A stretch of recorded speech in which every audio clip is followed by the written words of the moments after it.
Kui sa oled kuulanud minu ajuloputuse podcast'e, siis ma olen öelnud mitu korda, et inimestel on tulemas üks väga suur õppetund.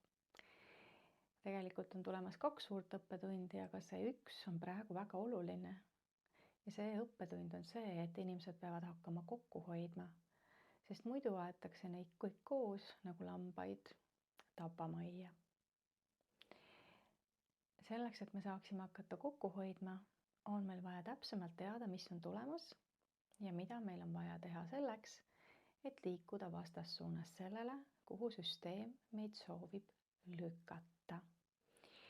Neljapäeva õhtul kell 7 ootan ma sind Zoomis, et rääkida nendel teemadel põhjalikumalt ja vaadata üle selle, kuidas inimene saab valida oma isikliku suuna.